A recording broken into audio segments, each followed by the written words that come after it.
Chapter 3. Rule number 2. Power your profits through Remark-ability. The first step to exploding your word-of-mouth marketing is to get serious about what it takes to make it happen. You have to become buzzworthy, and you do this, not through better marketing, but through delivering a remarkable customer experience. I know some of you are probably wondering what customer service has to do with marketing, selling, and making money. It has everything to do with it because remarkable customer service is the new marketing, and your people are the critical element that determines the quality of your customer service. Online transparency requires you to deliver remarkable service. Don't spend your time trying to combat negative reviews. Spend it on developing your people. And in turn, you will earn people-powered reviews that shine a positive spotlight on your company online.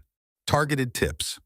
New rule: remarkable service is the new marketing, which begs the question, are you socially trusted online? By now you know that positive reviews, user-generated content, UGC, Google Plus votes, and recommendations on highly influential sites such as LinkedIn, Facebook, and Yelp all demonstrate high-quality trust signals.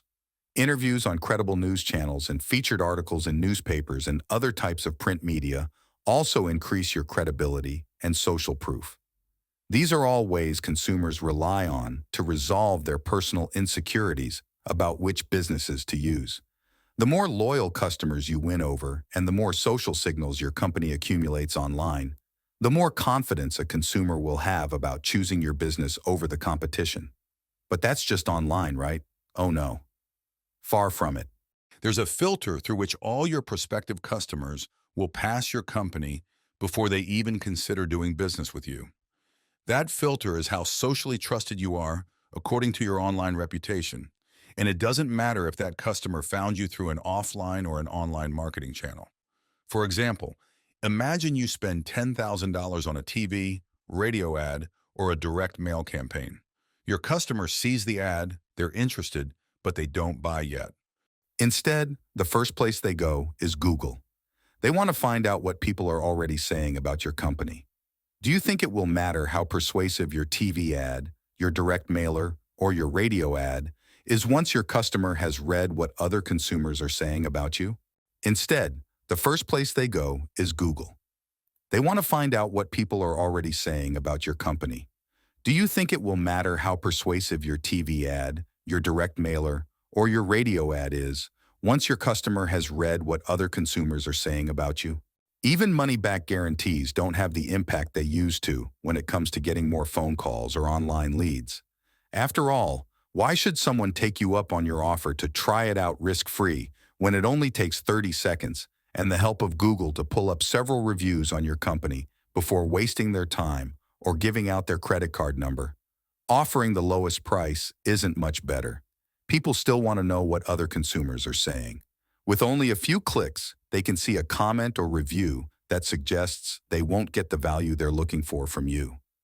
When I say your online reputation impacts the effectiveness of your marketing, I'm not just talking about the effectiveness of your online marketing campaigns. Every type of marketing you do will be passed through the social filter of your online reputation.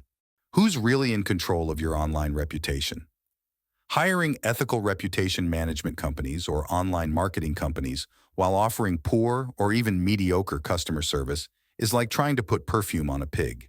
You can cover up the smell for a while, but in the end, a pig is a pig. Unhappy customers are notorious for being more vocal than happy customers, so if you have even a few unhappy customers, you can bet it will impact your online reviews. You can dump tens of thousands of dollars into online marketing and reputation management services in an attempt to push down or bury your negative reviews, aka manage your online reputation. But you're ultimately trying to control something which isn't under your control. Your online reputation is in the hands of your customers. That's the bad news. The good news is, unlike your online reputation, your relationship with your customers is under your control. When you build a great relationship with them and win positive reviews online, your online reputation will amplify every other kind of marketing you do. In essence, you can take control of turning your clients into co-branders and promoters. To better understand how to build those great relationships, let's take a look at the 3 types of customers who can help you co-brand your business. 3 kings of online consumers. Dell Computer is a classic example of a company who got it and started taking part in the conversation. Their brand image was suffering as a result of not focusing on customer service, and they knew they needed to engage in the conversation. They came up with their Ranters and Ravers campaign that allowed their customers to write blogs on their site. With this platform, they gave a voice to both the ranters and the ravers and quickly showed the world that customer service was now their top priority. Today's digitally empowered customers have superpowers. With just a sentence on a review site, they have the power to take away business or bring new business. That's why it's important to understand all 3. The ranters. The ranters are the customers who make it a point to tell the world just how much they think your company failed them. Their superpower is they can turn customers away from your business with a few keystrokes and a click. Some people are just ranters by nature and will only take the time to write about your company for the purpose of getting even with you for doing something wrong. Some people believe companies are evil entities designed to take their money and give as little as possible. Those people go to great lengths to do as much damage as they can by telling their experiences on pissitoffconsumer.com or ripoffreport.com. There will always be customers that are impossible to please, but a good portion of ranters are people who are also willing to go out of their way to praise you when you do right by them. This can be hard to believe, but I'll show you a true story that happened in my company, 1-800-ANYTIME. Check out this screenshot from our company Facebook wall, before. This company looked great in the reviews, but I was not impressed. They were late, blaming the heat for a computer meltdown. Hard for me to believe guys on the truck didn't have a schedule. Also, wouldn't give me any idea of the price for replacing a faucet on the phone, and I thought $225 for taking ours out and putting a new one we had purchased in was very expensive. Then he needed another $110 to replace the water supply because it was a different size, and didn't tell us that until the faucet was installed. Then took the old faucet and all the instructions for the new one without asking us whether he should. Thad planned to save it and get a new hose, which was all it needed. We had company staying here, so couldn't do 2 days without a kitchen faucet. Won't use them again. After. Just had the most amazing thing happen. After I posted a negative review, 1,800 Anytime showed that they really care about their business. They phoned and I ignored it. But then a customer care rep actually appeared at our door wanting to make things right. I couldn't be more impressed. I had complained about charging $110 for a new water supply line without informing us in advance, and they refunded that. In addition, the rep insisted on leaving a gift pack that included dinner on them, coffee and mugs, and several other amenities. Must say we were amazed and pleased, and it made us believe they really care about their business and their customers. So impressed. We'll definitely use them again. What you just saw wasn't an example of a customer with alter egos. The negative comment came after her first experience with us, which I'm sorry to say did not live up to our company's standards. The second comment was posted after I encouraged the customer service representative to show up at her door with a gift basket and an apology. That's one way to turn a ranter into a raver, so don't say it can't be done. We also have to remember that ranters, whether we like it or not, serve an important purpose in the world of commerce. That's why Yelp was created in the first place, to keep companies accountable. Although Yelp can be a thorn in the side for some companies, Yelp gives weight to people who regularly write reviews. A lot of Yelpers feel they are doing a community service by reviewing local businesses. They are not only warning people of the bad ones, but also praising the good ones. These are the ranters you want to focus on, because all good business owners know you can learn a lot more from legitimate upset customers than you ever can from the happy ones. Most often, the difference between a ranter and a raver has nothing to do with the customer and everything to do with the company serving them. Meet the passives. The passives are people like you and me. They have busy lives, and many don't become enlisted in your army of raving promoters because of things within your control. Their experience with your company. Sure, there are other reasons beyond your control, But more often than not, you have the ability to turn them into ravers. So the key question you should be asking yourself is, how do I solve for this? In order to solve a problem, you need to know you have one. Top 5 reasons a customer did not write a review. 1. They weren't impressed enough to do so. 2. They weren't asked to write a review, so it was off their radar, or thought it wasn't important to the company. 3. They didn't know where to go to post a review. 4. They couldn't find your company review profile. 5. They don't like to share information publicly. We'll dive deeper into this in a few paragraphs, but for now, let's move on to the MVP of the book. If you're ready to explode into the world of generating great reviews and leveraging the referral game, then strap yourself in, because this is where things get exciting. The ravers, your true most valuable promoters, MVPs. These are your ultra-loyal customers. They derive their superpowers from Twitter, Facebook, and other social media. They have more Yelp merit badges than a Supergirl Scout. They have the power to turn themselves into a digital billboard and spread the buzz about your business to hundreds or thousands of potential customers. The online raving promoters are the best kind of customers. They're the ones going out into the world shouting your praises. They'll tell their friends and family on Facebook, plunge you on Google, tweet about their wonderful experience on Twitter, rate you on Yelp, and so on. Certainly not every one of your customers will be a raver, but you never know who is and who isn't until after the fact. You simply need to get into the frame of mind that you'll turn all of your customers into ravers by blowing them away with a remarkable experience. How to turn ranters into passives. Right up front, I'd like to say this. After you've read this book, if you don't go and get everyone at your company on board with the idea of making customer service your top priority, then I simply haven't done my job in convincing you that you don't have a choice. If you are convinced and you start taking action, you will see the number of ranters begin to steadily decline. Hopefully, over time, the ranters will have nothing to complain about. You don't want them to use a site like ripoffreport.com to write a bad review that will be next to impossible to remove. Your online reputation is too important to just throw up your hands and concentrate on the MVPs.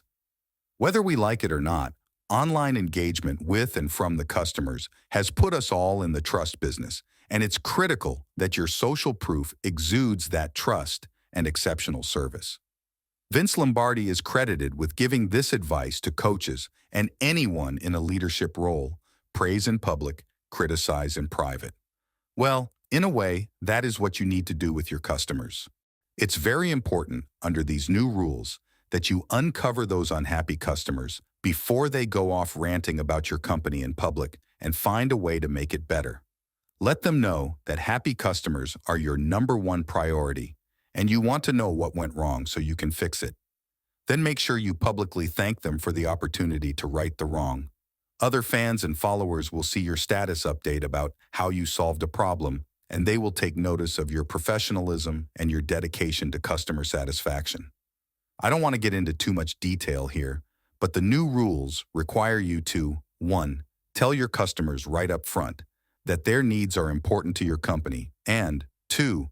After the job is done, ascertain their level of satisfaction. Simply ask them when the business is over if they are satisfied.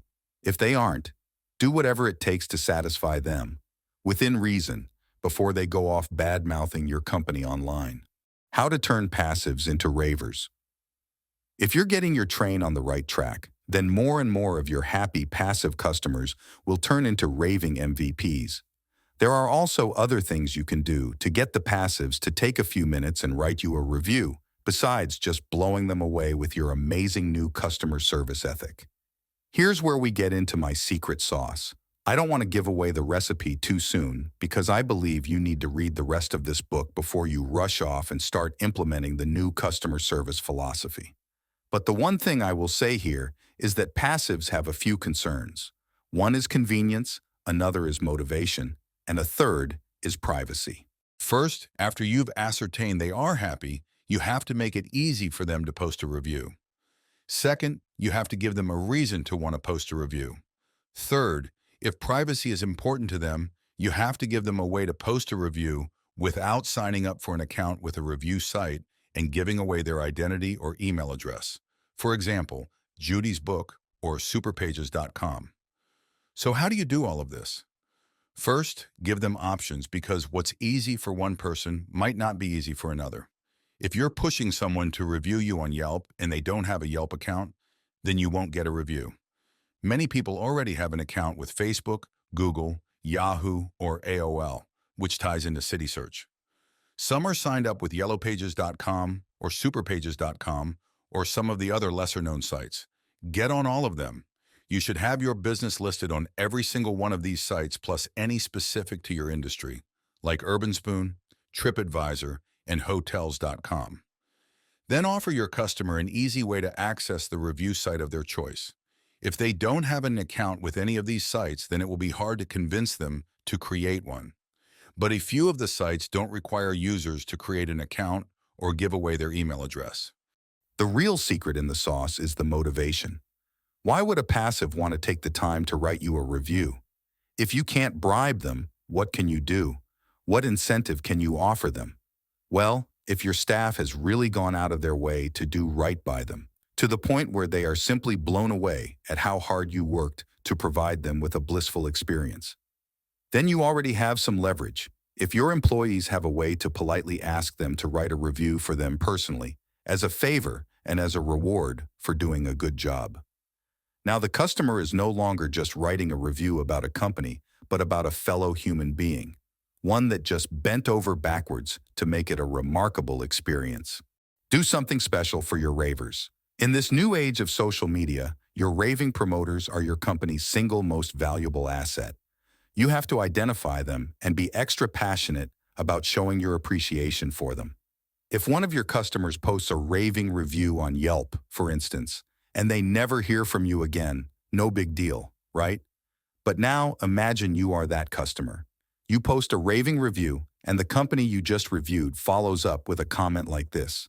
Thank you, Jenny. It's customers like you that let us know we are appreciated, which makes all this hard work worthwhile. We love you too, Jenny.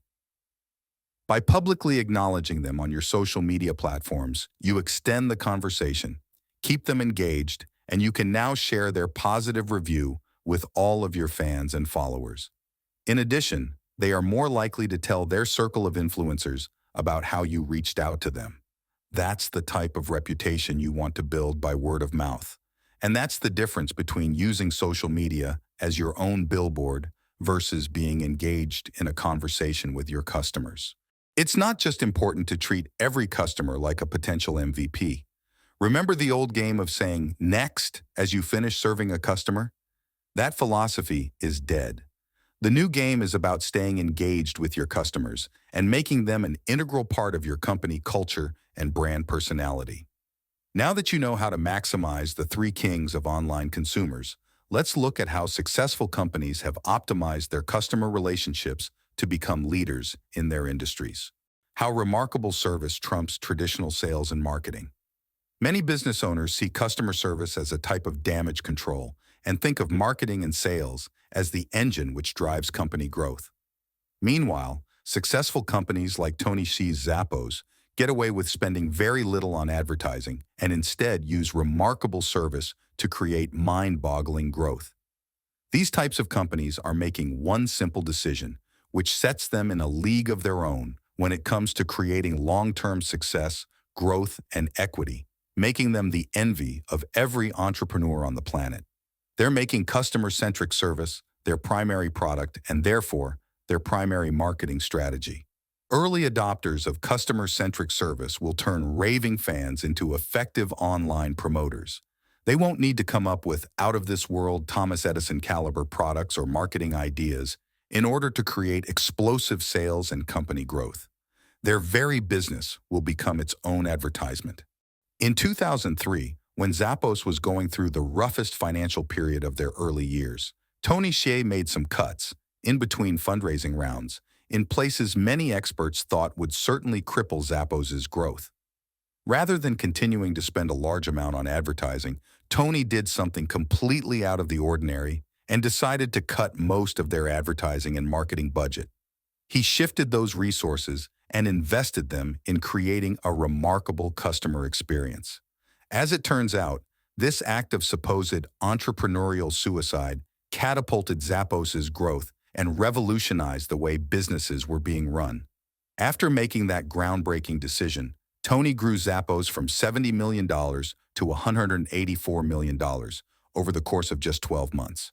Source: The Zappos Experience. 5 Principles to Inspire, Engage, and Wow. Joseph A. Michelli, McGraw-Hill, 2011.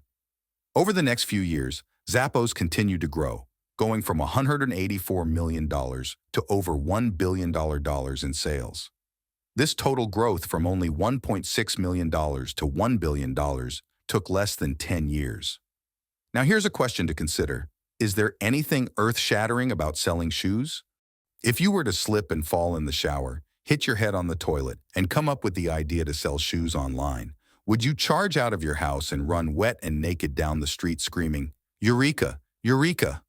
Probably not.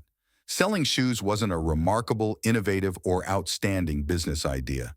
If shoes were all Zappos had to offer, they'd have been priced out of the market by monster companies like Amazon and other online retailers who were willing to simply offer a lower price. So how did Tony Hsieh grow Zappos so big so fast? He did it through remarkable customer service and turned ordinary satisfied customers into raving promoters and brand ambassadors who shared their positive stories through some of the largest social media platforms on the planet. Making remarkable service an obsession. In an August 14, 2011 article by Cotton Timberlake, published in Bloomberg Businessweek, it revealed that the high-end retail store, Nordstrom, grew by 12%, reaching $9.7 billion in the year 2011. Meanwhile, the Great Recession slowed the growth of Nordstrom's rival companies such as Neiman Marcus and Saks. Nordstrom sells mostly clothing, which again, isn't a remarkable or innovative business idea. What is it that got Bloomberg Businessweek and their millions of readers to take notice of Nordstrom? Remarkable customer service. Nordstrom considers customer service to be their primary product. Their confessed secret is Nordstrom has no CEO and is not run as a corporation, with only a group of investors making decisions. Instead, Nordstrom is a family-owned and operated business which is dedicated to providing a remarkable customer experience. The extended Nordstrom family owns the same kind of paper as any other shareholder. They claim their goal is to preserve the integrity of the business by continuing to put the customer first instead of profits. They aren't exploding through some genius marketing or branding strategy, but they are expanding slowly in the US and taking the enterprise to places in the Middle East and Asia. How did Nordstrom, a high-end clothing retailer, grow during a Great Recession when people could have chosen to save their money by purchasing clothes from Macy's or Bloomingdale's? They did it by making customer service their primary product and doing it in a remarkable fashion. How remarkable service made people fall in love with the Big Apple few. Success stories are more remarkable than that of Apple computers under the leadership of the late Steve Jobs. Apple is one of the biggest success stories of the U.S. economy in the past few years. They're now the highest valued U.S. company, even over ExxonMobil. In fact, in June of 2011, Apple had an even higher operating cash balance than the U.S. National Treasury. On the surface, Apple's amazing success seemed to be linked to innovations such as the iPad, iPhone, and iTunes. Everyone has hailed Steve Jobs for his foresight in mobile technologies, and many have even called him the Thomas Edison of our time. But what you probably didn't hear about was that one of Apple's biggest advantages over competitors like Microsoft was their innovations in customer service. Steve Jobs was obsessed with creating a remarkable customer service experience. In his book Letters to Steve Jobs, author Mark Millian shows us dozens of emails from Steve's inbox. Many of these emails are correspondence between Steve and his customers. While they do reveal many of his imperfections, they also demonstrate that Steve Jobs wasn't the stereotypical techie geek hiding from his customers behind a brick wall of administrative assistants who screened his emails. Instead, the CEO of one of the world's most prominent technology companies had direct contact with his customers. But Apple's dedication to creating a remarkable customer experience doesn't end there. When so many people are choosing to shop online, Apple is still bringing in the retail business based on the way the customer feels in their stores. In a recent article on socialmediatoday.com, Andy Hanselman claims that more people visit Apple's 326 stores in a single quarter than the 60 million who visited Walt Disney's four biggest theme parks in the year 2010. Apple's marketing secret isn't some persuasive, hypnotic copywriting or celebrity endorsement. Their secret is they created a remarkable customer experience, just like what you learned about in Chapter 1. The Apple stores have intensive training programs for employees, programs which are focused on creating a customer-friendly culture and store atmosphere. These customer service guidelines were taken directly from playbooks written by Steve Jobs. They included intensive control of how employees interact with customers, scripted training for on-site tech support, and consideration for every store detail, right down to demos, photos, and music preloaded onto mobile devices. They even have their own app that allows customers to check themselves out when making a purchase. No more standing in line or waiting for a representative to ring you up. You simply scan the product code using your own iPhone and pay through your phone. Their primary reason for doing this was to consistently deliver a remarkable customer experience, which is all about focusing on operations rather than marketing. Surprisingly, the employees at Apple stores are also advised not to sell, but to help customers solve problems. As one training manual states, your job is to understand all of your customers' needs, some of which they may not even realize they have. A recent article in the Wall Street Journal included the Apple acronym, which the customer service agents were trained to follow. APPLE. A. Approach customers with a personalized warm welcome. P. Probe politely to understand all the customer's needs. P. Present a solution for the customer to take home today. L. Listen for and resolve any issues or concerns. E. End with a fond farewell and an invitation to return. Source: Secrets from Apple's Genius Bar, Full Loyalty, No Negativity, Wall Street Journal, June 15, 2011. Meanwhile, Apple's primary competitor, Microsoft, experienced much less success when they opened their own similar service stores. Their company growth, in comparison to Apple's, has also been less significant. Being remarkable is the new marketing today. Trying to grow a business through marketing alone is like trying to eat cornflakes without the milk. Not exactly the breakfast of champions. The same is true when you spend money on marketing but deliver only average or satisfactory service to your customer. It just doesn't work. But in the age of digital word of mouth, being average, or even good, in the customer service department is no longer enough to build a successful business. You can increase your marketing budget until it exceeds your total revenue, and you'll still never see the growth you would if you spent resources on creating a company culture entrenched in exceeding customer expectations and winning reviews. If you're only offering mediocre service, customers will not feel inspired to write a great review, and even more will be put off by being asked to write one. Providing remarkable service is a whole other ballgame. Rather than focusing solely on costly marketing campaigns to bring in potential customers, make providing great customer service and teaching your employees how to win reviews the priority. As a result, you'll have a successful combination that will grow your business, and more importantly, you will start to see the profits you deserve. The most amazing thing about remarkable customer service is that the more competitive your market becomes and the tougher things get with the economy, the more important and valuable being remarkable becomes. Any company that offers a decent product and has a reasonably good marketing strategy can grow when the economy is booming and consumer confidence is high. But it takes more than good marketing to grow a company when the economy is bad and when competitors are snarling at your door, ready to pick off your prospects and customers. Here's why. Remarkable service stops the bleeding. Remarkable customer service is the only cure for the hidden menace causing your business to hemorrhage money. That menace is customer turnover and a lack of online and offline conversions, which will continue to bleed your resources as you struggle to earn new customers. Lack of customer loyalty is a bigger problem than most business owners realize. This is because many of us are too busy trying to keep new business coming in the door. But the moment things get a bit dry with the economy or a new competitor enters the picture, the running to keep up becomes a frantic sprint. Prices get slashed, people get laid off, and budgets needed to buy new equipment or to create new training and incentives for employees disappear. In the meantime, the business owner is getting nervous that the phones aren't ringing, the trucks aren't moving, and customer walk-ins are getting scarcer. Meanwhile, companies who create a remarkable customer experience are getting most of their business from repeat customers and from referrals generated by existing customers. These companies have very little to fear from a dip in the economy or from a new competitor entering the picture. They've created an experience which converts their customer base into a tribe of loyal followers and an enthusiastic sales force.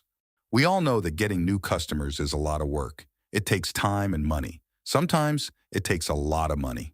However, for most companies, keeping those customers coming back instead of going to the competition is even harder. Today's marketplace has become so competitive that customer loyalty seems nearly extinct. The reality is, in an attempt to cut costs, companies have chosen automated voice systems, FAQ pages, and poorly trained outsourced customer service agents in place of good old-fashioned live support. However, if you create a company in which a remarkable experience is the overarching principle, you are on your way to more loyalty.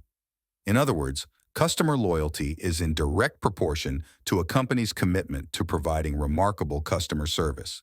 If you want your customers to be 100% loyal, you don't have to be the lowest bidder. You only need to be loyal to them by delivering a remarkable experience every time.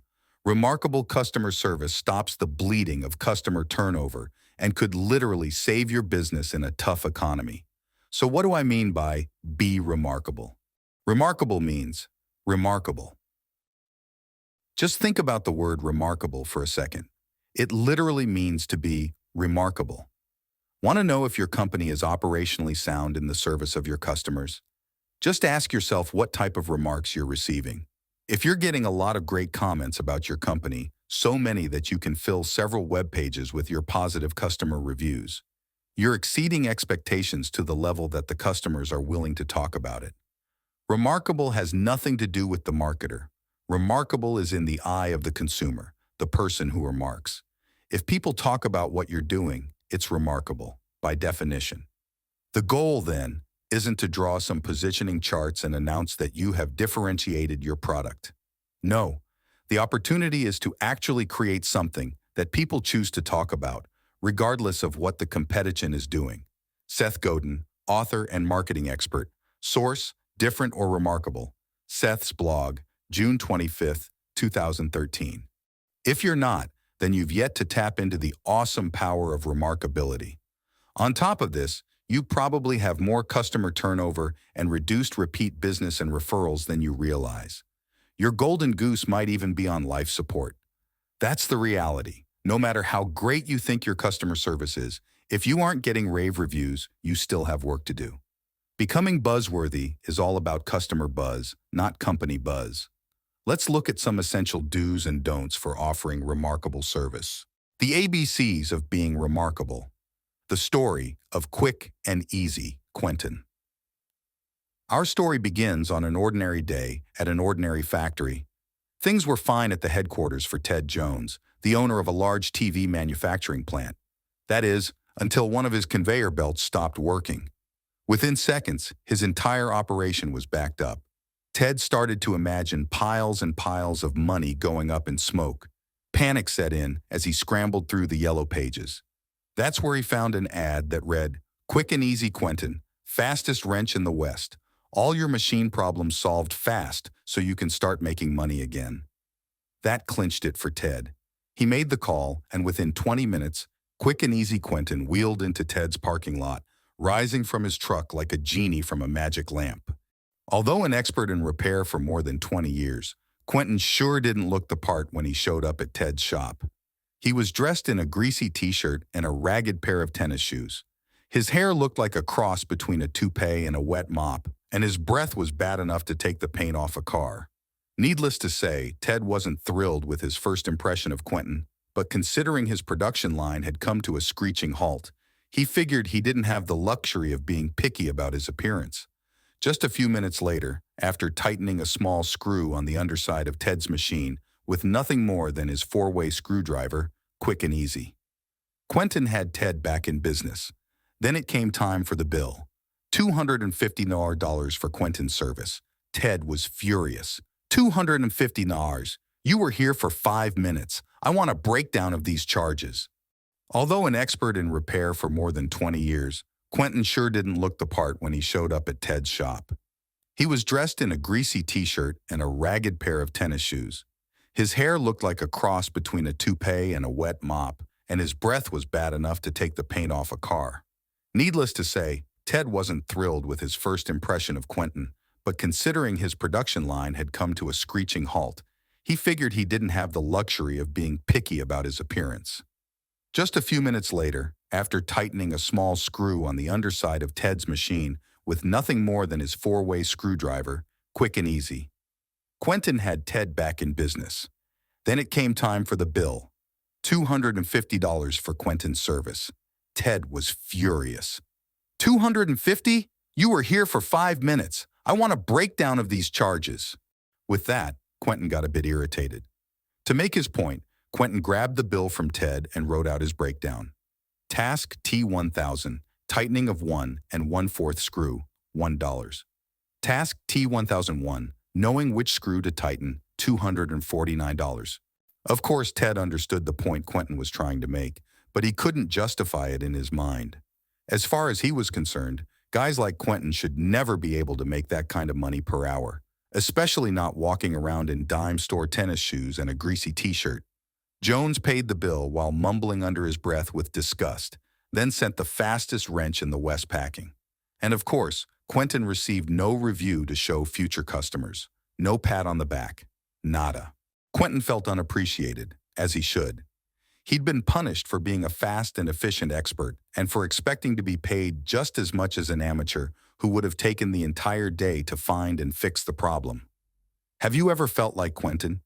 You can spend countless years and hundreds of hours training, all the while investing money and elbow grease into learning your trade, only to have your value judged by the amount of time it took you to do the job. But Quentin made a big mistake.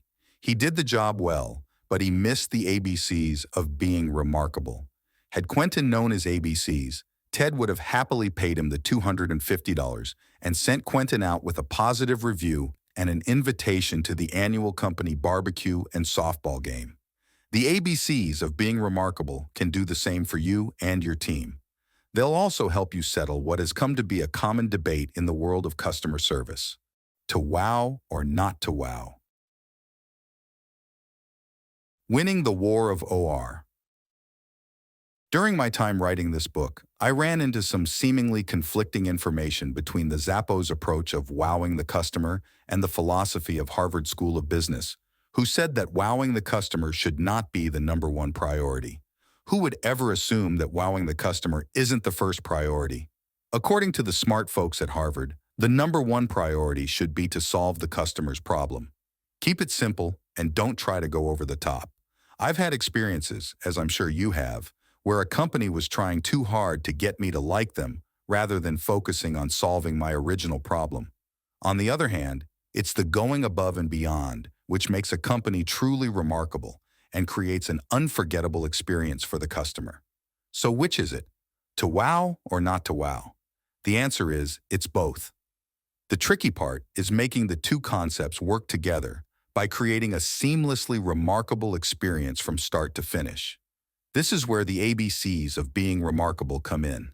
So let's take a break from Quentin's story, and I'll share with you how the ABCs work in today's world of influential review sites. The ABCs of Remark-ability. A. Always give your customers what they need first. Customer service starts with giving people what they need. This is the foundation of being remarkable. If you don't do this first, nothing else you do will matter. Sounds simple, but since it's not common practice, it doesn't come so easily for a lot of us. As I mentioned just a minute ago, doing the job and confirming that it was done right needs to happen before you start putting bells and whistles onto the experience. It's like if you're eating at a restaurant and your steak is incorrectly cooked, you don't want the waiter to refill your drink Cut your steak, sauce it, and wipe your mouth when you're done. You just want your steak cooked correctly. Do the basics right first.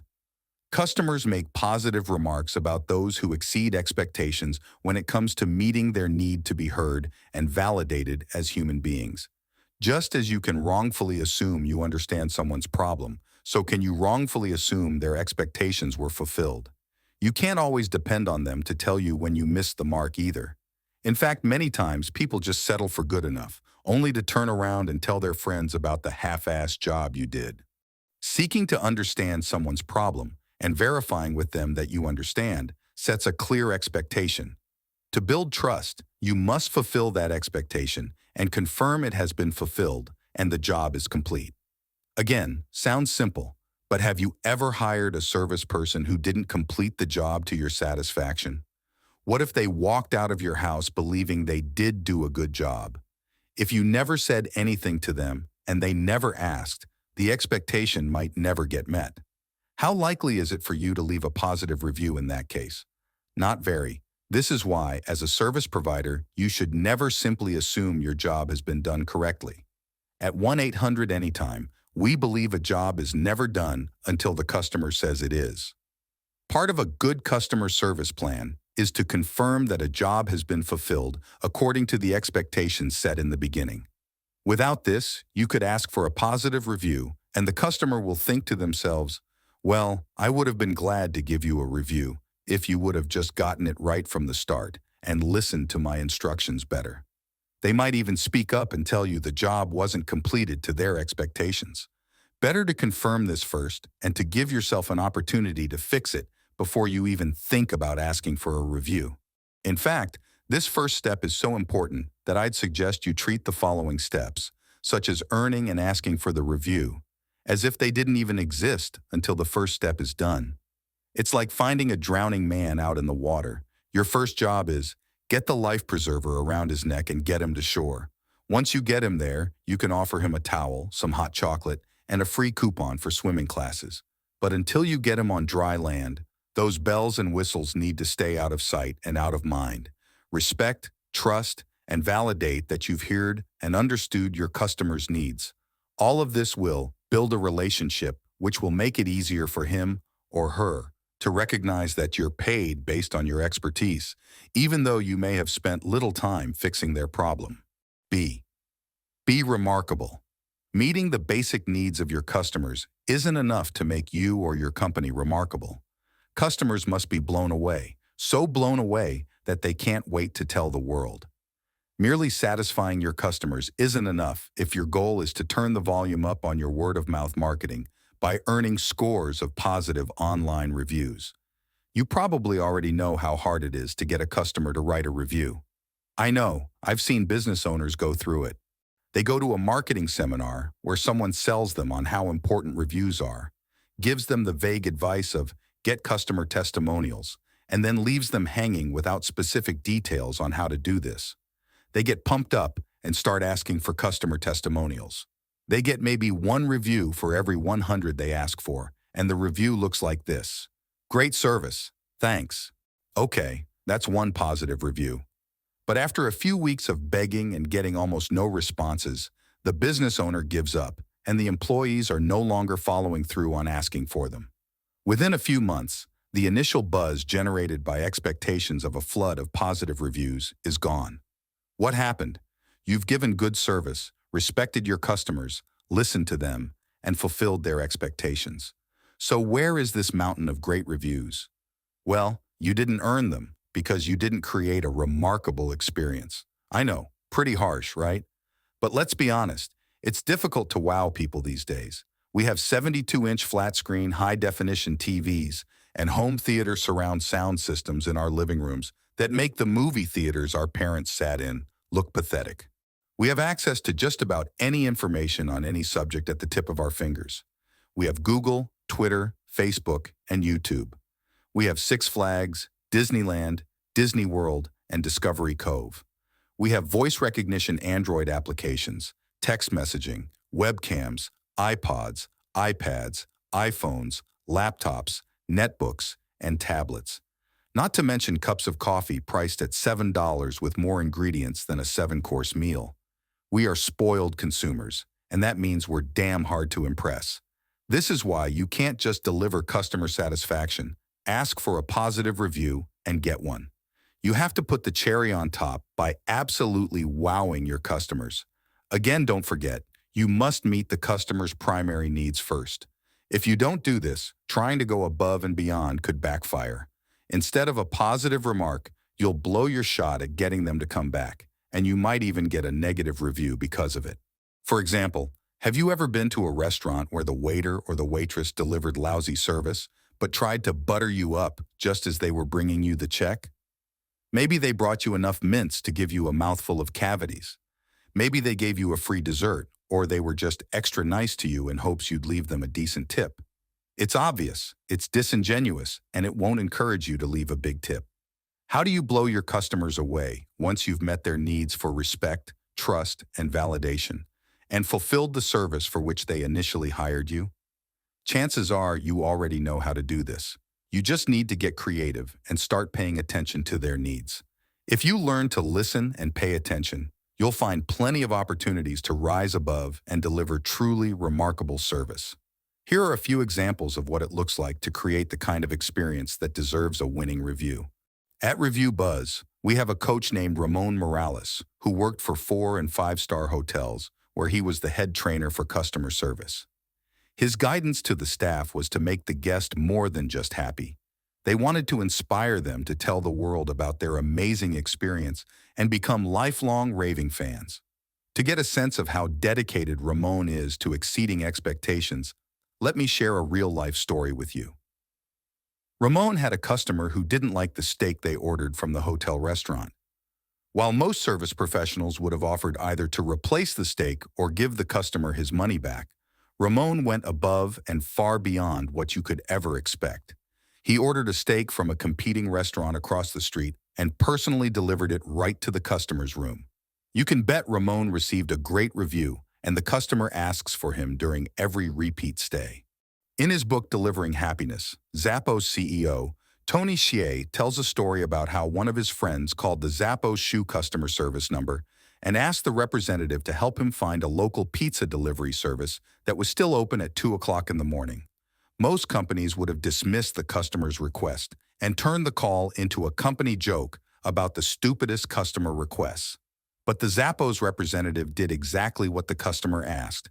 Before you shake your head at this, remember that excellence in customer service was the primary factor responsible for Zappos growing to over $1 billion annually in less than 10 years. If it's not obvious yet what the key to remarkable service is, it's remarkable employees. Exceptional employees are not hired, they are created. They are provided the tools to do their job well and given the autonomy to go above and beyond without checking in with a manager for approval. They are clear about their boundaries with company procedures, but they understand their main focus is the customer. They love receiving positive feedback, and they are competitive with themselves and others to be the best, under any scale of measurement. But I will share more on how to make that happen later on. For now, let me just give you some insight into how over-the-top Zappos representatives would go to provide an amazing customer service experience. Here's a real email sent to a Zappos customer whose shoes had fallen apart. Mail inbox. Recently ordered shoes.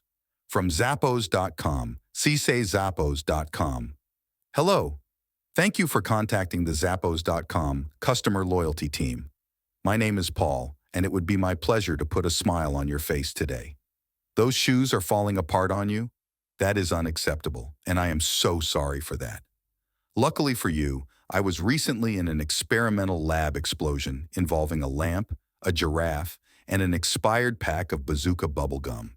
As Captain Anomaly, I now have some totally awesome wowing power that I can use to take care of this for you. Kapow! Whoa! What was that? Look closely. Do you see it? If I use my supervision, it appears to be a message from your back statement.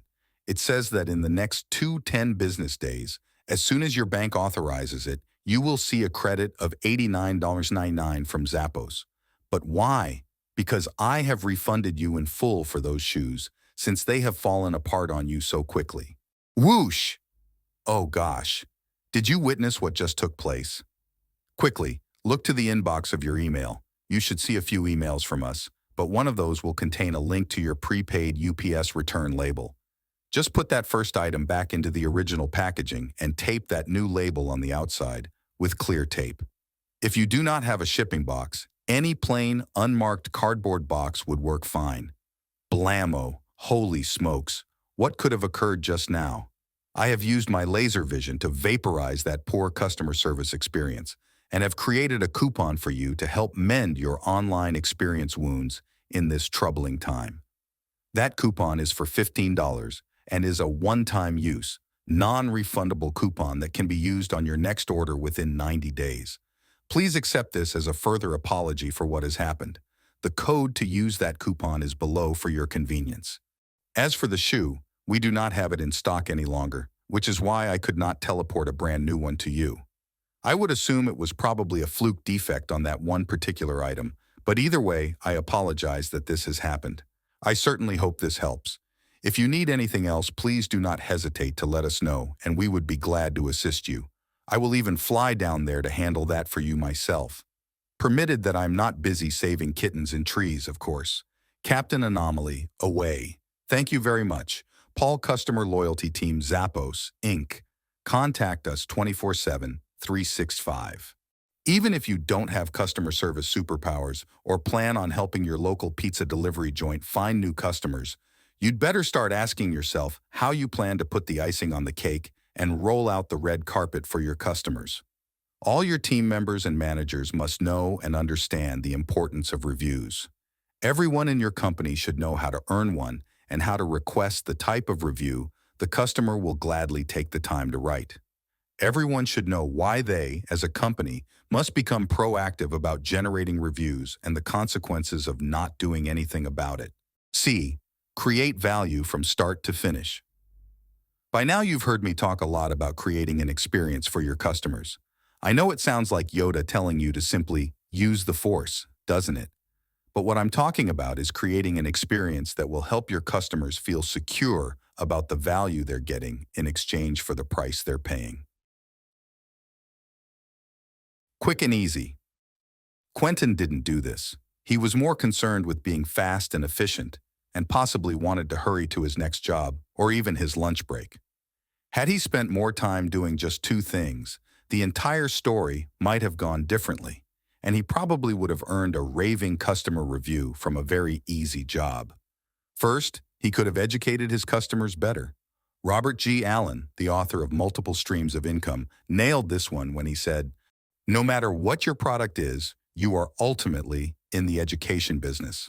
Your customers need to be constantly educated about the many advantages of doing business with you, trained to use your products more effectively, and taught how to make never-ending improvements in their lives." It's also been said that the cure for fear is education.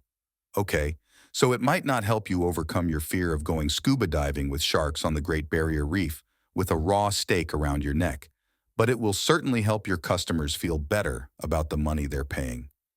Quentin could have used his decades' worth of expertise to educate the customer about the problem and the solution, and thus increase the customer's perception of his value.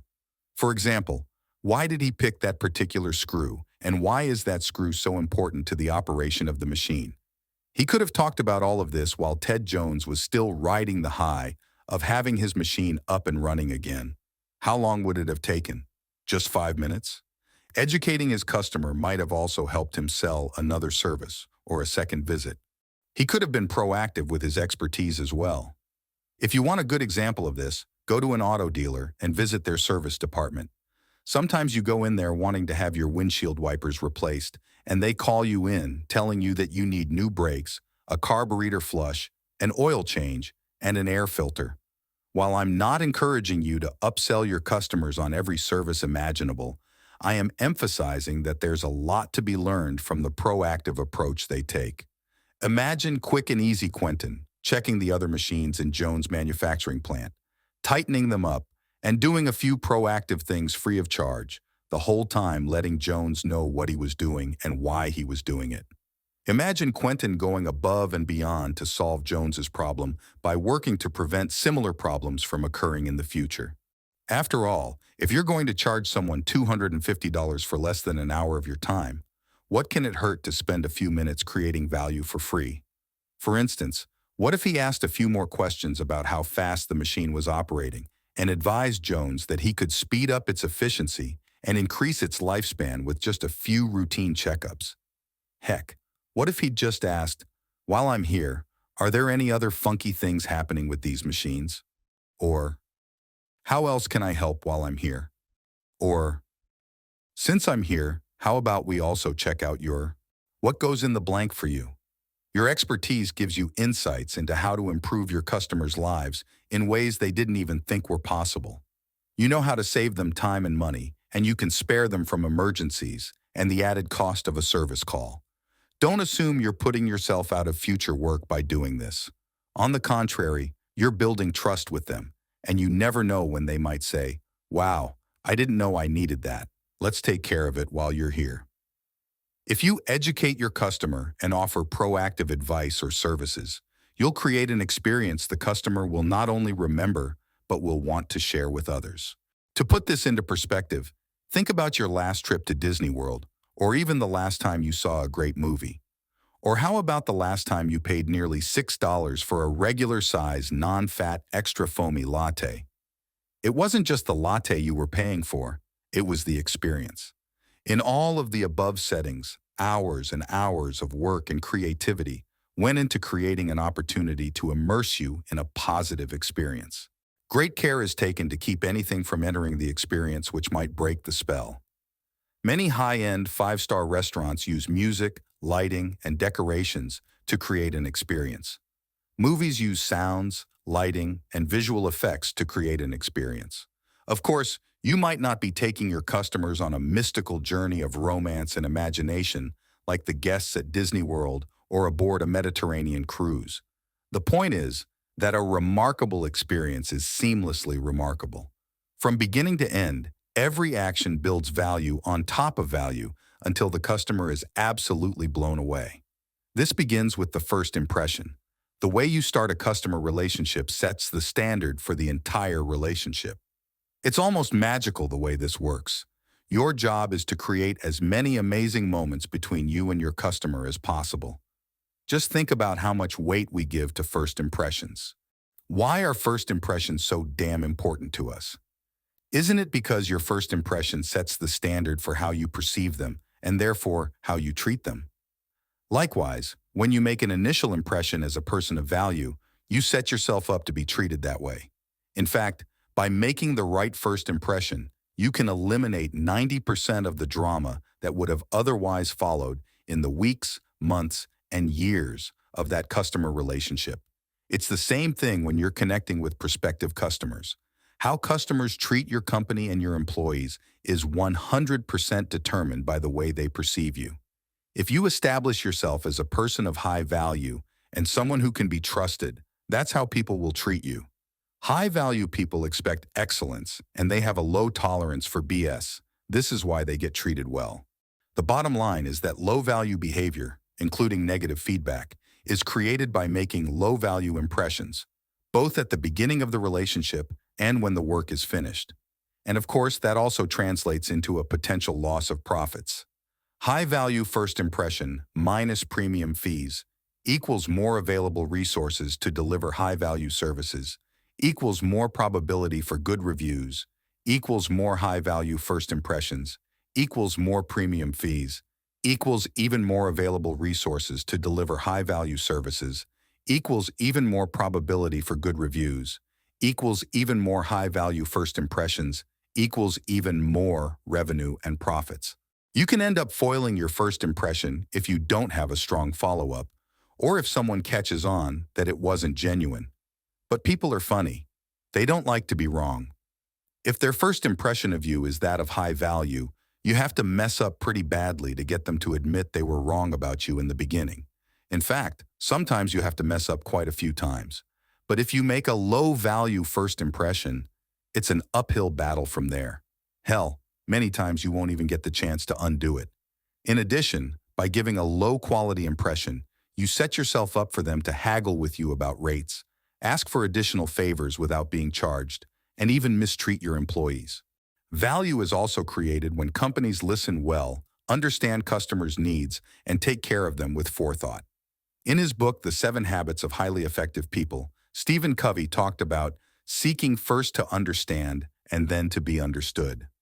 This is some of the best advice for making a good first impression on prospects. You can also be the smartest and most knowledgeable expert with solid gold insights that will make drastic improvements in the quality of your customers' lives. But until they feel understood, your customers could care less about what you have to say. Bizarre, but it's so true. Being remarkable is not just about being great at what you do. It's about building great customer relationships, and you're probably already better at this than you realize. At my company, 1-800-ANYTIME, we have specific practices for creating a great service experience from start to finish. They are nothing magical or earth-shattering. In fact, they're really easy to do. Unfortunately, they're also easy not to do. If we revisit the story of Quick and Easy Quentin, you'll remember this is where poor old Quentin went wrong. He could have worn a professional uniform, an ID badge, a clean and shiny pair of work shoes, combed his hair, and gulped down a box or two of breath mints before meeting Ted Jones, and things would have gone much better. At 1-800-ANYTIME, professional appearance is expected of all our sales and service representatives in order to create a higher value experience for the customer, as well as to reassure them about who is coming to their house. Remember that when you're in a service-oriented business, your people are your primary product. Your customers are already sold on the service you provide, and if they see positive reviews online, they're already pretty close to being sold on your company. Now it's simply a matter of selling them on who will perform the service, and this has little to do with your company's credibility. For instance, if you've ever looked up a local website to get a sports massage, you probably read about their company mission, what type of massage they provide, and their hours of operation. You don't have previous knowledge of the individual therapists, so you won't know who to ask for. But what if you could see the photos of each therapist, with their areas of specialty and customer reviews about them specifically? That takes the guesswork out of choosing the company as a whole and the best individual therapist for your needs. We all know that even a good company can have a few bad employees. So when you're sending a representative out to a customer's house, you need to sell that person just as you would any other product. At my service company, we highlight each employee through our email confirmation system. When an appointment is set, we collect the customer's email address and send out a detailed review buzz profile of the representative. This profile includes professional picture, as well as a detailed explanation of the person's training and experience, and a list of personal reviews from his customers from trusted review sites such as Google, Facebook, and Yelp. I'm not talking about a photo I took of our tech in the break room, all sweaty from a recent service call. I'm talking about a professional quality photograph. We are not only showing the company in a good light, but we are featuring our employees because we are proud to have them as representatives of our brand. By highlighting our staff, we make them feel valued while also giving the customer peace of mind. We know this is important to our customers because the Meet Our Crew page of our website is our most valuable real estate page. It's the most popular page with the most viewer time logged in, according to our analytics. By sending the confirmation and introduction of the representative, we're also being proactive on two fronts. First, we get the email address without the awkward concern from the customer about whether we're going to blow up their email inbox with spam. Instead, we're asking for the email with a specific purpose in mind. We want to ease the customer's concerns about who will be visiting their home. Second, and more importantly, we make life so much easier for both our customers and service personnel. In addition, when we enter a customer's home, we wear protective shoe covers to keep from tracking dirt inside. We show up in complete uniform, jacket, hat-polished black boots, clean tools, and a clean tool bag. We greet the customers with a warm and friendly smile. We listen to their problems, and we work on building a relationship from the start. We bring a reusable, environmentally friendly grocery bag as a gift.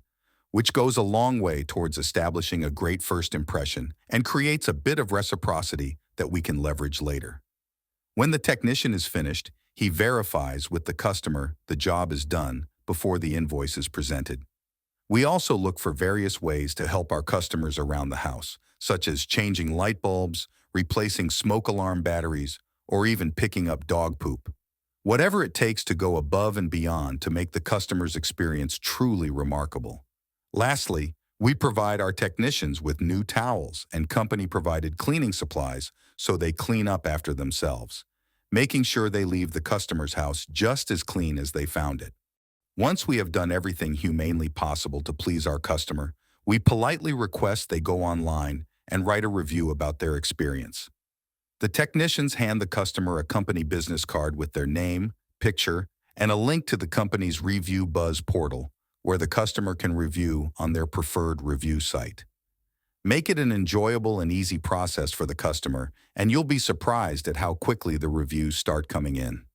If Quentin had taken the time and forethought to do these steps when he visited Ted Jones, how differently do you think the 250 bill incident would have gone? What if he'd been quick and easy about performing the service, but taken his time in building the relationship and presenting himself to Ted? The most important point in all of this is that you're not just selling your services, you're selling yourself. That's the primary product for anyone who is involved in the service industry. I can buy carpentry, massage, or chiropractor services from anyone who has the capacity to do a great job. But as you know, most of us don't just buy from anyone. We buy from someone whom we know we can trust to treat us right. Quentin did a great job of selling his services and a poor job of selling himself. That's what made all the difference. Applying the ABCs in your business starts with accepting this responsibility and practicing it throughout your company. The primary product is your employees. The bottom line here is when it comes to creating a remarkable service experience, it's all about the relationship with the customer. Relationships aren't built quickly and easily. They're built with careful attention to detail, and by treating people so well, they'll be happy to write a great review for you even before you ask for it. Are you using the ABCs at your company? Remember, A. Always give your customers what they need first. B. Be remarkable. C. Create value from start to finish. I want to stress here that you have to make the ABCs an absolute must-do priority for everyone in your company. You have to become obsessed with wowing your customers, especially those who could become your MVPs, most valuable promoters. There was a time when you could just be a quick and easy Quentin, and a lot of service companies are still doing it that way. But times are changing fast, and so is the market. If you provide a great customer experience through the ABCs of remarkable service, people will talk about you. They'll tell their friends and acquaintances how well your company treated them. Now that they're doing this online, hundreds, even thousands of people can and will read it. Your happy customers will become like walking billboards and will literally help co-create a powerful and attractive brand. They'll step over your competitors to get to you, and they'll encourage everyone they know to do the same. If you make the ABCs a habit, you won't have to be the cheapest in town, because people will pay you a higher fee to be treated well. In fact, a 2011 study by ComScore for Expo Communications found that customers were willing to pay over 30% more to a company with excellent reviews. The million-dollar question is, will she recommend you and write you a review or not? That's the question to ask, and if you want a positive answer, it's time to get busy becoming remarkable. The personal reference has always been a powerful marketing tool, but today it's becoming a necessity. It's the secret for those who want to stop marketing and start growing and making serious profits. Will you be one of the early adopters of being remarkable? If so, you have to make winning and collecting positive reviews just as much a priority as the collecting of money in exchange for services. Today, your service teams need to know that providing remarkable customer service is a duty, not a choice. This also applies to the step-by-step system your company creates for delivering remarkable service and for collecting customer reviews. If you want to be the Zappos or Apple of your industry, then you need to start thinking and behaving like Tony and Steve. They were both on the front line of customer service and did more than create a business. They created the ultimate customer experience. You have to ask yourself what that means to you. How can you stay engaged with how your customers are treated throughout their entire experience with your company? What would make it easier for them to find you, hear about you, do business with you, and then spread the good word about you? You have an opportunity to be the next Zappos or Apple if you pay as much attention to the details as you do to the bottom line. Do this, and you'll start to realize that the bottom line grows because of remarkable service. That's where the next, and perhaps the most exciting, rule comes into play. Chapter 3. Summary. 1. Being remarkable is the new marketing. 2. Every type of marketing you do will be passed through the social filter of your online reputation. 3. When you build a great relationship with your customers and get them to post positive reviews online, your online reputation will amplify every other kind of marketing you do. In essence, you will turn your clients into co-branders and promoters. 4.